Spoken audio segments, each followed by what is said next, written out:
Mom lifted her glass at my sister's 300-person wedding, then asked me, "When's your turn?" I said, 8 months ago. You were invited. Your favorite daughter tossed it in the garbage. Full story plus updates. Can you imagine receiving a gift so utterly soul-crushing, so filled with malice, that it makes you question everything you thought you knew about your own family? Because that's exactly what happened to me this Christmas Eve, in a moment that truly redefined betrayal. The Montgomery estate, my childhood home, usually smells like pine and cinnamon this time of year.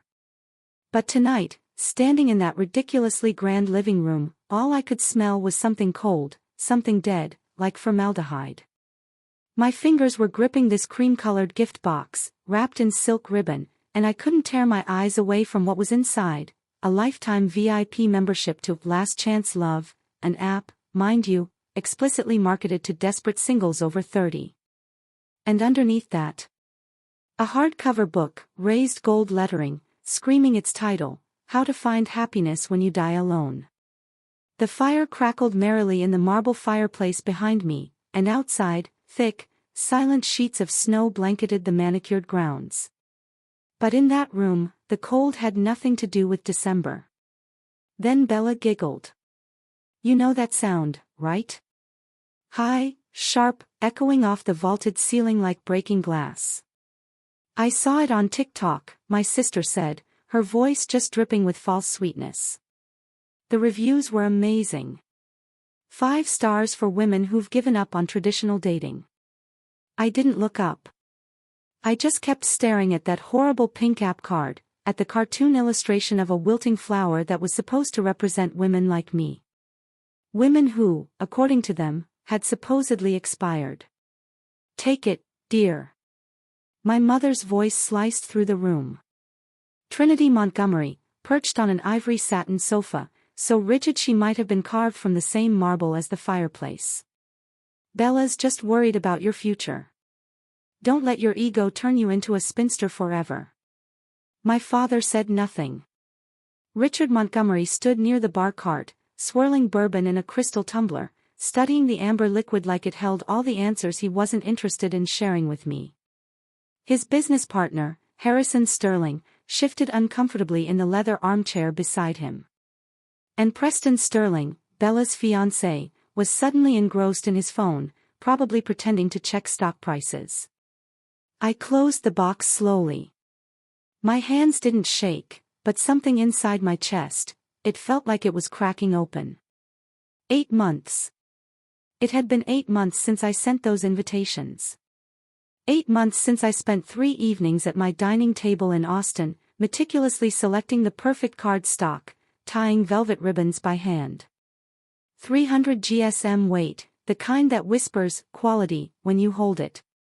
Nate, my then fiancé, watched me from the doorway, arms crossed, his expression careful. Are you sure you don't need to call them? He'd asked. I'd smoothed another ribbon, my fingers working the silk into a perfect bow.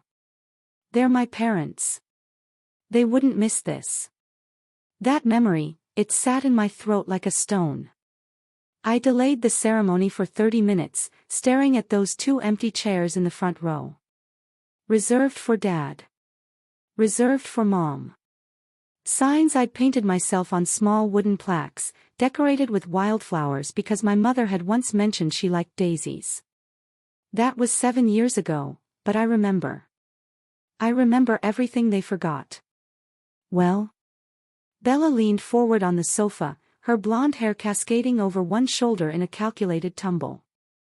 Her engagement ring caught the firelight, a 3-carat diamond that cost more than my entire wedding.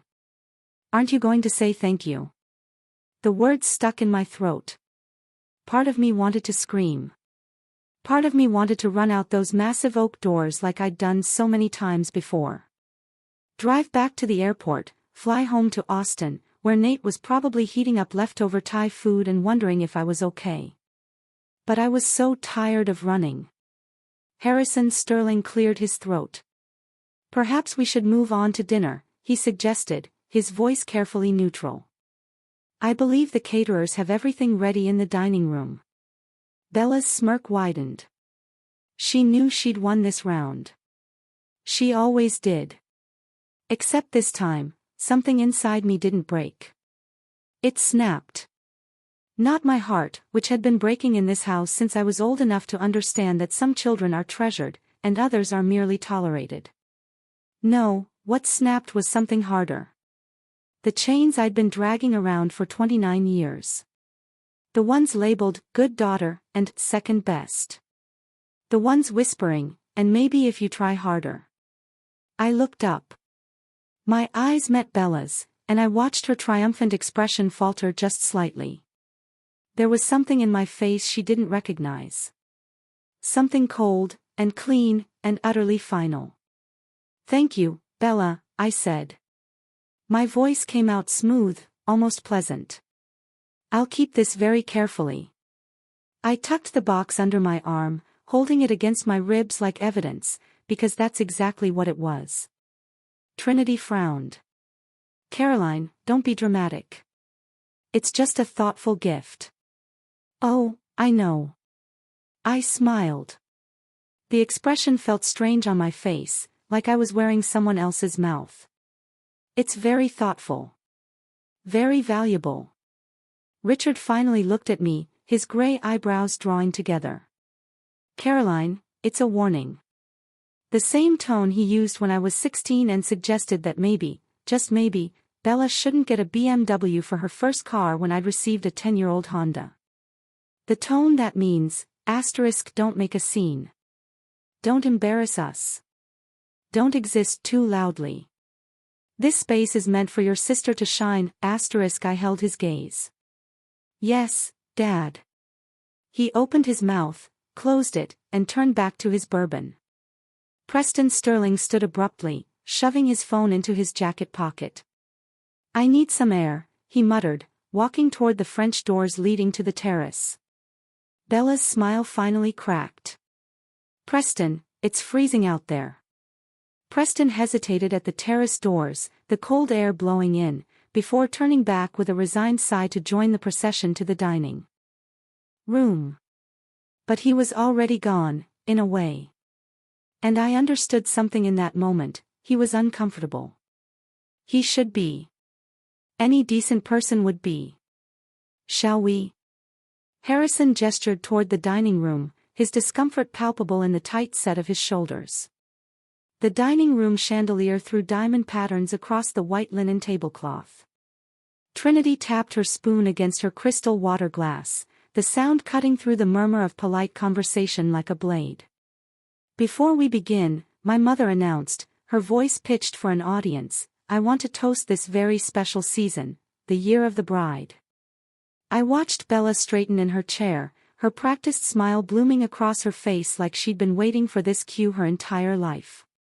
My youngest daughter, Trinity continued, gesturing toward Bella with her wine glass, will be married this February in what I can only describe as a modern royal event.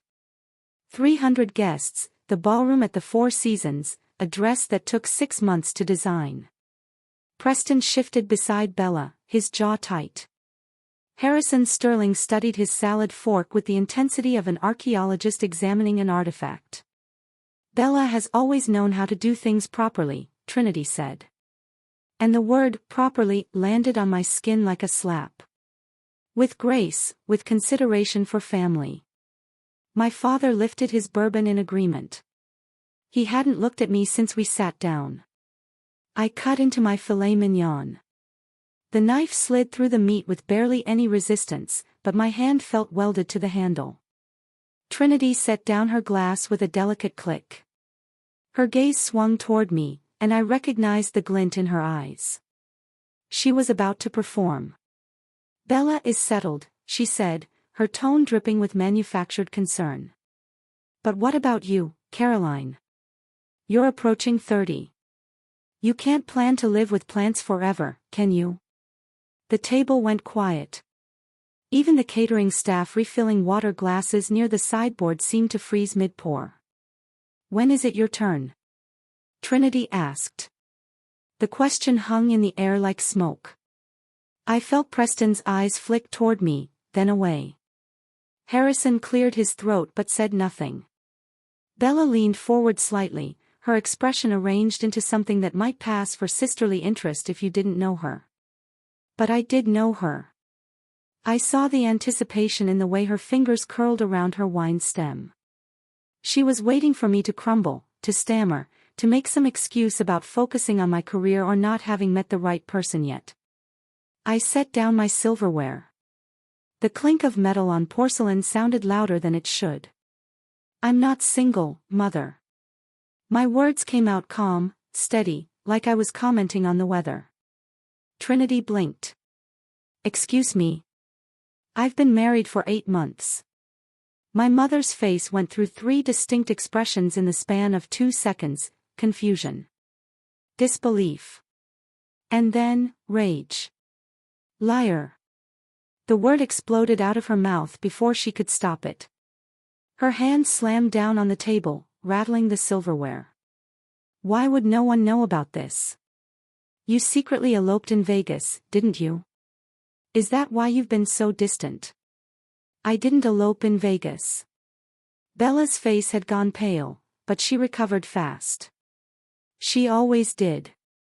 Are you making up stories to ruin my engagement party? Her voice cracked perfectly, hitting that sweet spot between wounded and incredulous. You've always been jealous of me, Caroline, but this is pathetic even for you. She turned to Preston, her hand finding his arm. Can you believe this? But Preston was looking at me, his attorney's brain clearly running calculations I couldn't quite read. I sent invitations, I said. My voice hadn't changed pitch. I sounded almost bored, which was strange because my heart was hammering against my ribs like it was trying to escape. Via FedEx overnight in February. My father's glass hit the table hard enough that bourbon sloshed over the rim. If you sent invitations and didn't get a reply, why didn't you call? His face was flushed, the vein in his temple pulsing. You did this on purpose, didn't you? To embarrass this family in front of the Sterlings. And there it was. The truth I'd been circling around for 8 months. The answer I didn't want to see. Even as the evidence piled up around me like snow against a door, I'd still held on to a sliver of hope. They didn't forget. They were gaslighting me right now, in front of witnesses, rewriting history while I sat here holding the receipts they didn't know existed yet. That last thread of hope, the one I didn't even know I was still clutching, dissolved. Something shifted inside my chest. The architect in me took over. The part that knows how to read blueprints and calculate load-bearing walls, and understand exactly where pressure needs to be applied for a structure to fail. I stopped trying to defend myself with emotions. They didn't care about my feelings. They never had. Under the table, hidden by the white linen, I slid my phone from my clutch. My thumb found the message thread with Nate. I typed one word, now. The message showed as delivered, then read. I put the phone away and picked up my fork again, spearing a piece of asparagus like nothing had happened. Caroline, my mother's voice had that dangerous quality to it now. The one that used to send me running to my childhood bedroom, desperate to be smaller, quieter, less troublesome. Not tonight. Stop this nonsense and apologize to your sister. For what? I took a bite of asparagus. It tasted like absolutely nothing. For getting married. For inviting my family to my wedding. Which part needs an apology? Bella's eyes were bright with tears that hadn't fallen yet. She's good at this, holding them right on the edge where they catch the light. I can't believe you'd lie about something like this. On Christmas Eve. I'm not lying. Then prove it, my father snapped. I met his eyes across the table. Okay. Harrison Sterling shifted in his seat, clearly wishing he was anywhere else. Preston had gone very still beside Bella, his lawyer instincts finally catching up to whatever his gut had been telling him. The chandelier above us caught on my wedding band. I'd been wearing it this whole time. They never even noticed.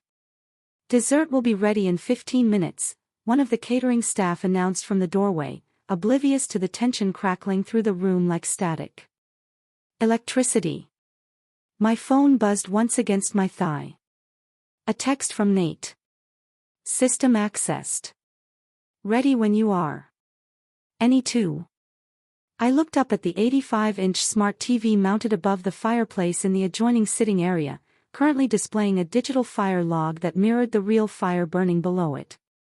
Actually, I said, standing up from the table, I think we should skip dessert tonight. There's something everyone needs to see. I walked toward the TV, my heels clicking against the hardwood floor. Caroline, sit down. My mother's voice had taken on that familiar edge again. But this time, it didn't make me shrink. You always believe Bella unconditionally, I said. My voice sounded strange to my own ears. Calm. Almost conversational. But have you forgotten what my husband does for a living? Silence. I turned to face them. Nathaniel Vance. Senior cybersecurity analyst. He works for a firm that protects Fortune 500 companies from data breaches. Trinity's mouth opened, closed, opened again. I don't see what that has to do with anything. Don't you? I pulled my phone from my clutch, holding it up so they could see the screen. 3 letters glowed there, now. Sent 18 minutes ago. Delivered. The TV screen behind me flickered. Bella's head snapped up. Her tears forgotten. What are you doing? The virtual fire log cut out. The screen went black for exactly 2 seconds.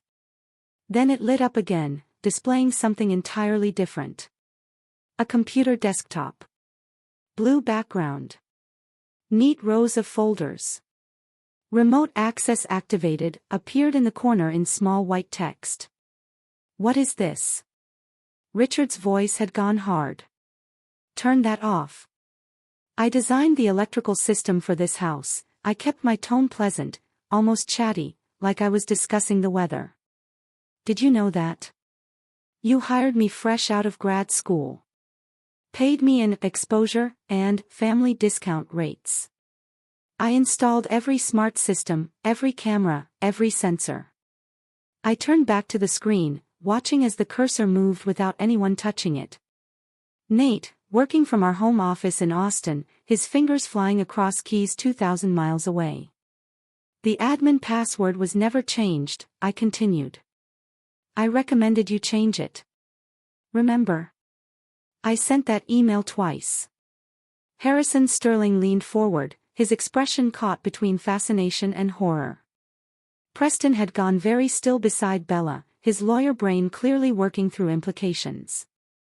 This is illegal. Bella's voice cracked. Not with tears this time, with panic. Actually, it's not. I didn't look at her. I'm the system administrator on record. I have full legal access. Nate is simply helping me retrieve my own files. Trinity stood up, her chair scraping against the hardwood. Files? What files? The cursor on the screen moved to a folder. The label made Bella gasp, Project Truth. When you dismissed my career as playing with plants, I said quietly, you forgot I'm an architect. Architect's plan. We think 3 steps ahead. We build systems designed to last. My father's face had gone red. You had no right to put cameras in our home without telling us. I told you. My voice stayed level. I gave you a 40-page manual.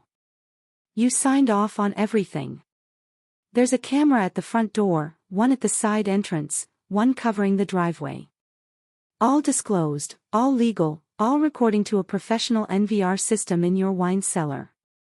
What's an NVR system? Trinity's voice sounded smaller now.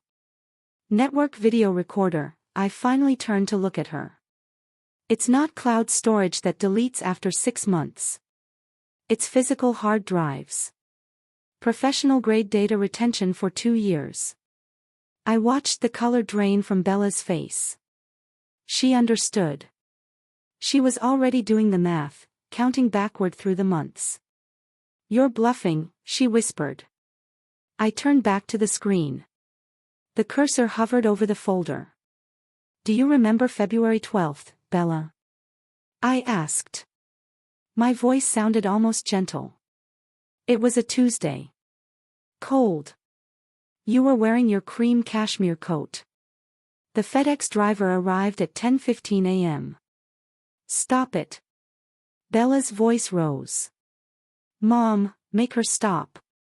"The package was blue," I continued. "Express overnight. 4 velvet boxes inside, wrapped in ivory ribbon. My wedding invitations."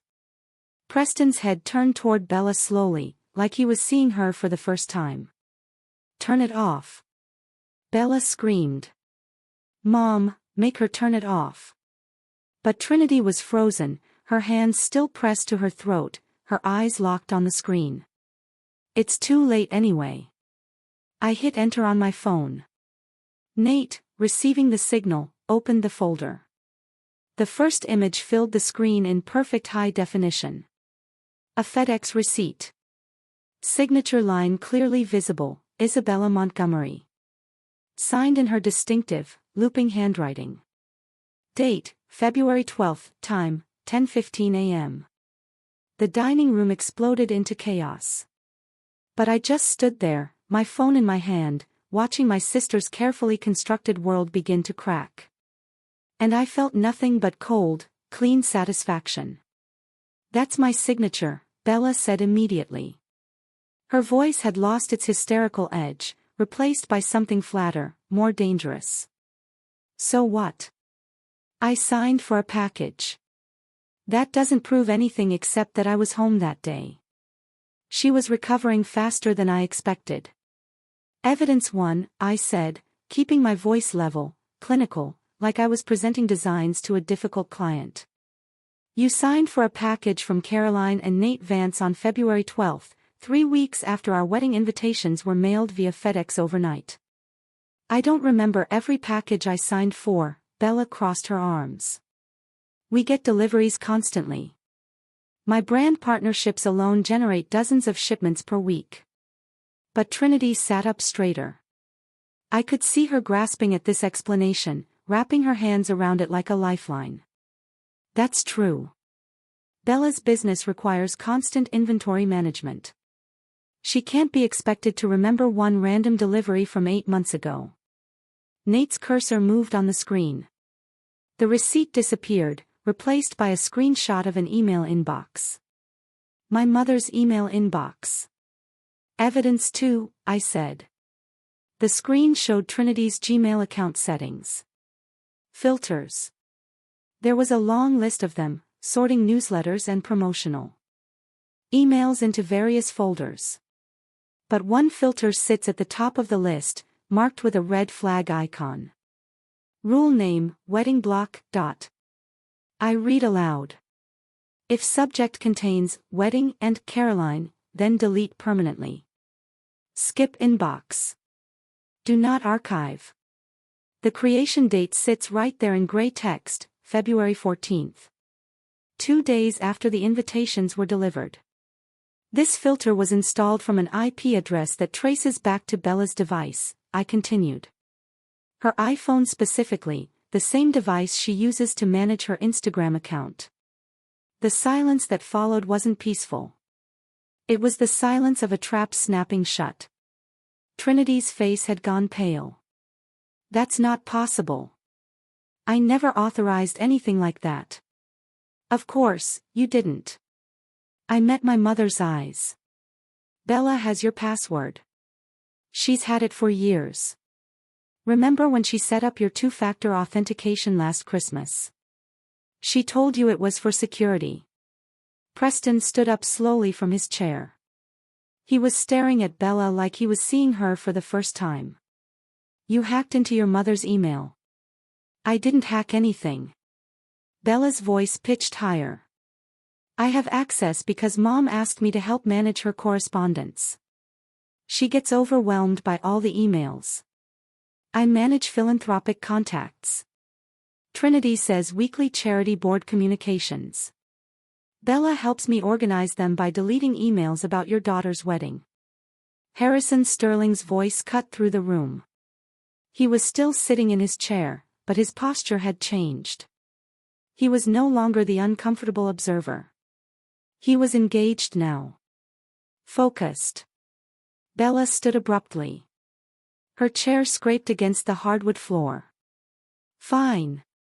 Yes, I hid the invitations, but I did it to protect Mom and Dad. The room froze. She was pivoting. I watched it happen in real time. The way her expression shifted from defensive to aggrieved. Her eyes filled with tears. Her voice shook, but not with fear. With righteous indignation. You sent those invitations last minute, she continued, voice trembling. For some shabby vineyard in Texas. Dad has high blood pressure. Mom worries constantly about image, about what people think. I saw that location you chose, Caroline. That rustic barn aesthetic. And I was afraid. Afraid they'd be humiliated. Afraid they'd spend the whole trip stressing about appearances. She wiped her eyes with the back of her hand. So yes, I hid them. I threw them away. I did it out of love. I was trying to protect our parents from embarrassment. Trinity inhaled sharply. I watched her expression shift.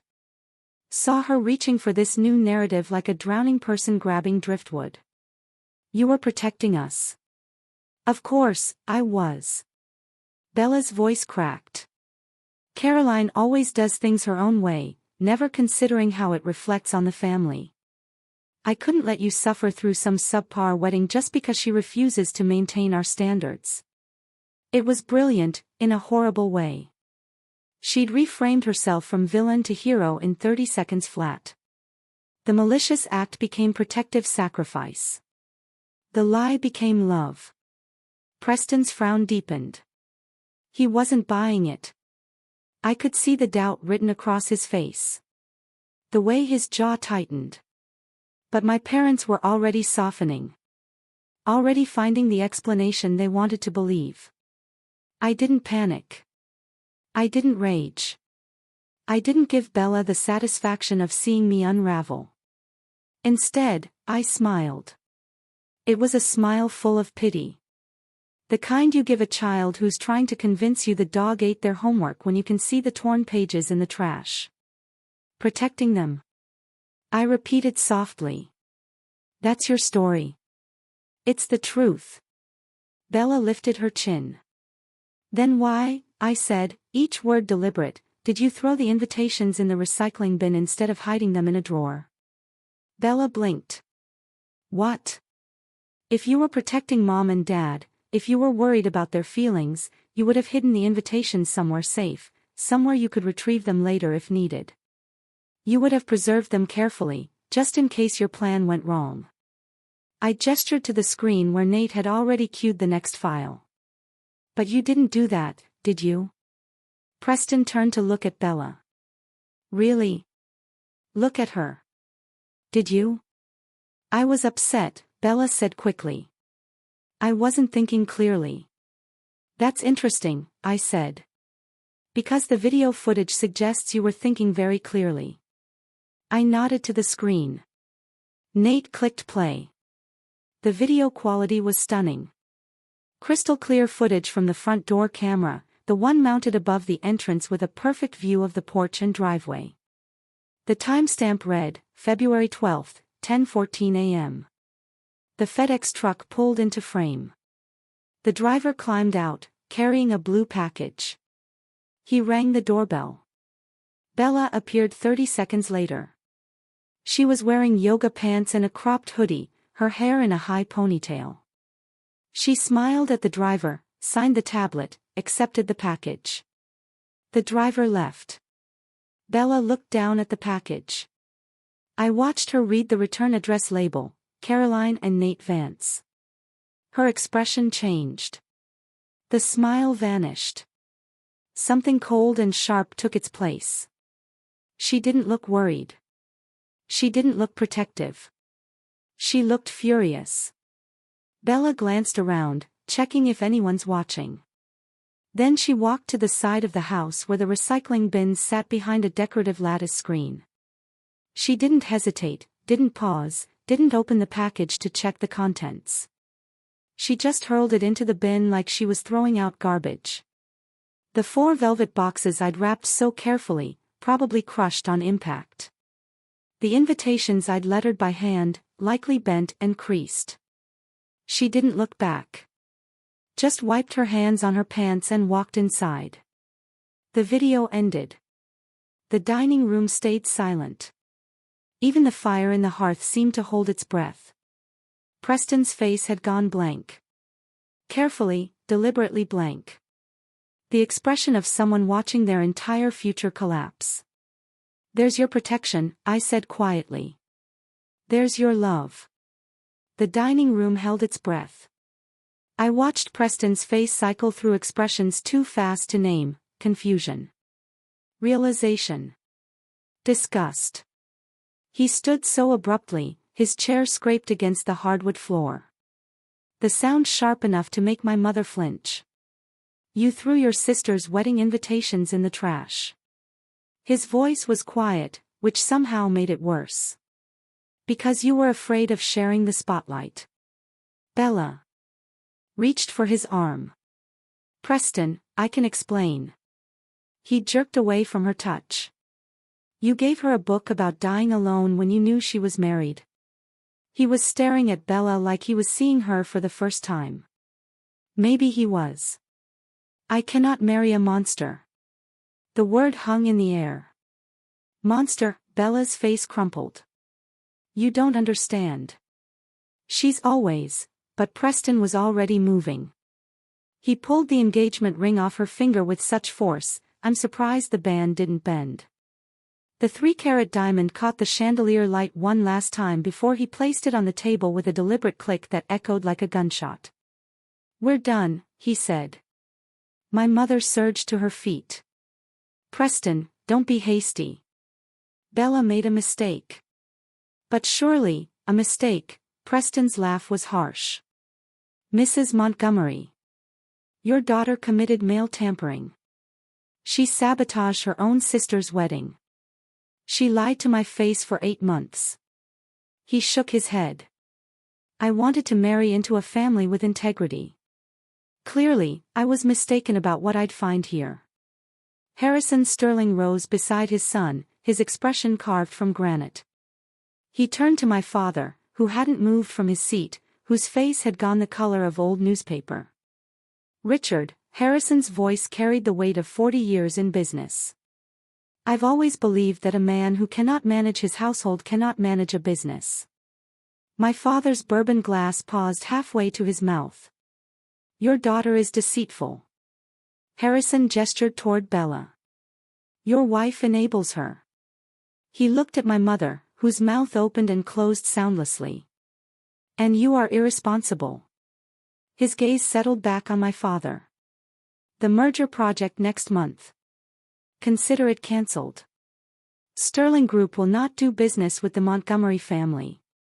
The words landed like physical blows. I watched my father's face drain of what little color remained. That merger was supposed to be his crowning achievement. The deal that would cement his legacy. $50 million in contracts. A partnership that would have doubled his company's reach. Gone.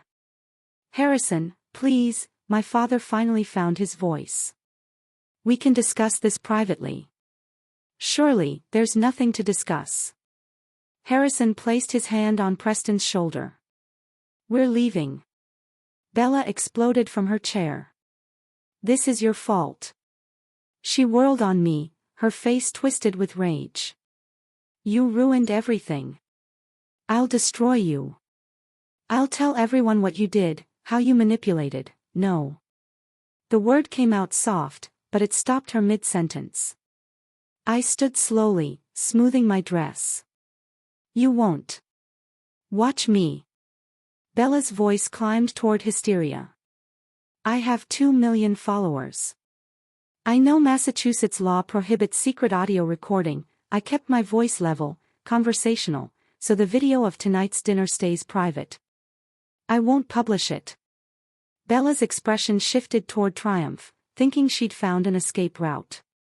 However, I paused, letting the words settle. The CCTV footage of you dumping that FedEx package. That's evidence of federal mail tampering. Title 18, United States Code, Section 1708. Up to 5 years in federal prison. The color drained from Bella's face. If you dare speak one lie about me on social media, that video and a lawsuit go straight to the police and your brand sponsors. I tilted my head, studying her. I wonder how Dior and Cartier will feel about their ambassador being investigated for federal crimes. Bella collapsed back into her chair. The sound that came out of her wasn't quite a sob, wasn't quite a scream. It was the sound of someone's carefully constructed world imploding. My mother sat frozen, her hands clutched in her lap. My father stared at the table like the wood grain held answers. I reached for the cream-colored gift box, the one containing that horrible app membership and that cruel book that I put on the table. I picked it up with both hands and walked around the table. Bella flinched when I approached, like I might hit her. I placed the box directly in front of her, right next to Preston's abandoned engagement ring. "Keep it," I said. "You need it more than I do now." The words tasted like freedom. I turned toward the door. Harrison and Preston were already in the foyer, collecting their coats. As I passed Harrison, he gave me a single nod. Respect, maybe, or approval. It didn't matter which. Behind me, I heard my mother's voice. Thin and desperate. "Caroline, wait. We can fix this." We can, but I was already walking through the foyer, past the marble staircase where Bella and I posed for Christmas photos as children. Through the massive oak doors that closed behind me with a final, definitive thud. The December air hit my face like cold water, clean, sharp. My Uber was waiting at the bottom of the circular drive, exhaust puffing white in the freezing air. I climbed into the back seat, and the driver glanced at me in the rearview mirror. "Logan Airport," I confirmed. As we pulled away, I allowed myself one look back at the Montgomery estate. Every window blazed with light, but from here it looked empty. A beautiful shell with nothing living inside. I pulled out my phone and video called Nate. His face filled the screen, and the knot in my chest finally began to unwind. His hair was messy, like he'd been running his hands through it. His eyes searched mine. "Is it done?" he asked. "It's done. Mom's heating up soup for you." His smile was soft, warm, everything that house wasn't. "Let's go home." Home. Not the place I was born, but the place where I'm loved. "Yeah," I said, and my voice only shook a little. "Let's go home." 3 days later, I was unpacking groceries in our Austin kitchen when the FedEx truck pulled up. Through the window, I watched the driver jog to the porch, scan a package, jog back. The box sat there on the welcome mat, square and flat. I knew what it was before I opened it. I could practically smell my father's desperation through the cardboard. Inside, a check. $50,000. The number seemed obscene, written in my father's careful architect's print. The note was brief, typed on his business letterhead like this was just another transaction. "I'm sorry. Please stay silent about the contract." I stood there in my kitchen, holding $50,000, and I thought about the girl who would have cashed this check. The one who showed up on Christmas Eve still hoping. The one who saved their chairs at her wedding. She's gone. I tore the check in half. Then quarters. Then confetti. My phone was already in my hand. I arranged the pieces on the granite counter. Photographed them. Opened the family. Group chat. 3 people. Mom. Dad. I typed, I don't sell my silence. I'm gifting it to you for free as a parting gift. Do not contact me again. My thumb hovered over the send button for maybe 3 seconds. Then I pressed it. The message showed, delivered. Then, read. Someone started typing, stopped, started again. I didn't wait to see what they'd say. I scrolled to the top of the chat, tapped the settings icon, and found the words I'd been looking for. Leave group. Are you sure? I'd never been more sure of anything. Leave. New Year's Eve arrived, wrapped in Seattle rain and the smell of Meredith's famous pot roast. Nate's family crowded into their living room, laughing, arguing about what movie to watch before the countdown. His sister stole the remote. His nephew spilled grape juice on the carpet. His mother hugged me tight, and I felt the weight of the sapphire brooch on her coat pressing against my shoulder. Real. Solid. An actual heirloom, passed down with love instead of obligation. Come on, Nate said, taking my hand.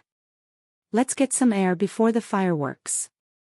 We stepped onto the back porch. The Space Needle glowed in the distance, and the city hummed with celebration. Nate wrapped his arm around my waist, and I leaned into him, breathing in rain and cedar and freedom. Any regrets? He asked quietly. I thought about the empty chairs, the hidden invitations, the cruel gift, the check torn into pieces.